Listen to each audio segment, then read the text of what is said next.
ఇది నా వాక్యము. యోమ్ దెబిరిం 23వ తారీఖు 4వ నెల 2025వ సంవత్సరం. మన దేవుడిస్తున్న చక్కటి మాట. లోక సువార్త 5వ అధ్యాయము 8వ వచనం. సీమోను పేతురు అది చూచి యేసు మోకాళ్ళ ఎదుట సాగిలపడి, ప్రభువా నన్ను విడిచిపోము, నేను పాపాత్ముడనని చెప్పాను. అక్కడ ఏం జరిగిందంటే, సీమోను పేతురు ఇంకా జాలర్లు రాత్రంతా ప్రయాసపడి వలలు వేసిన ఒక్క చేప కూడా పడలేదు. ఇంకా తెల్లారి లేచేసరికి సూర్యరశ్మి ఎప్పుడైతే వచ్చిందో, వెలుగు ఎప్పుడైతే వచ్చిందో, ఈ చేపలన్నీ భూమి అట్ట అడుగు ప్రాంతానికి వెళ్ళిపోతాయి. కాబట్టి ఇంకప్పుడు వలలు వేయరు. అప్పుడు పడవల మీద వచ్చేసి వాళ్ళు వాళ్ళ యొక్క వలలు సిద్ధపరచుకుంటున్నారు, కడుగుకుంటున్నారు. ఖాళీ ఓడలతో, ఖాళీ పడవలతో వచ్చి ఉన్నారు.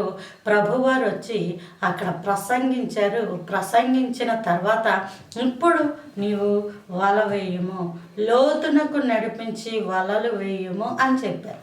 ఎప్పుడైతే అలా చెప్పారో ఈ పేతురు అంటాడు, రాత్రంతయు శ్రమ పడ్డామయ్యా, కానీ మాకు ఒక్క చేప కూడా పడలేదు. అయినను నీ మాట ప్రకారం ఇప్పుడు వల వేస్తాము అని చెప్పి ఆ వల వేయగా విస్తారమైన చేపల పోపలో పడి ఆ వలలు పిగిలిపోయేటంత చేపల రాశి వచ్చినప్పుడు ఆ దోణి కాదు, 2 దోణుల నిండా చేపలు నింపబడ్డాయి. అప్పుడు ఈ పేతురు అంటున్నాడు, నేను పాపాత్ముడను, నన్ను విడిచి పొమ్ము, ఏ అర్హత యోగ్యత లేదు అని ఒప్పుకున్నాడు. ఈరోజు ప్రభా నాకు అది ఇచ్చేయి, నాకు ఇది ఇచ్చేయి, నాకు ఫలానాది కావాలని ప్రార్థిస్తూ ఉంటారు. అది ఇవ్వడానికి నీకు అర్హత ఉందా? అసలు ఏ విధంగా అడగగలుగుతున్నావు? దేవుడు చెప్పాడు కదండి, అడుగుడి మీకు ఇవ్వబడును అని ఏవో 4-5 వాగ్దానాలు తీసేసుకొని అవన్నీ ప్రార్థనలో పెట్టేసుకుని అడుగుతూ ఉంటారు. అలాగే దేవుడు కూడా ఒక్క రిఫరెన్స్ చెప్పాడనుకో మన బ్రతుకులు సరిపోవు. ఎందుకంటే పరిసయ్యులు, సద్దుకాయలు ఇలా అందరూ వచ్చినప్పుడు దేవుడు కూడా వాక్యంలోంచి ఒక్క ప్రశ్న అడిగితే ఒక్క ప్రశ్నకు కూడా వారు సమాధానం చెప్పలేకపోయారు.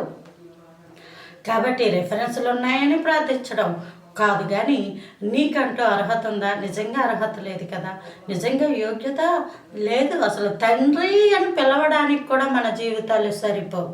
కాబట్టి దేవుని సన్నిధిలో మనల్ని మనం తగ్గించుకుంటూ, మన పాపాలు ఒప్పుకుంటూ, చివరికి వచ్చేసరికి నీ చిత్తమైతే, నీకు ఇష్టమైతే, ప్రభువా ఇది క్షేమకరమైతే, ఇదిగో పలానా అవసరత ఉంది, ఈ అవసరతలో నాకు సహాయం చేయవా అని వాగ్దానాలు పట్టుకొని చివరిగా ఒక 5-10 నిమిషాలు ప్రార్థించాలి.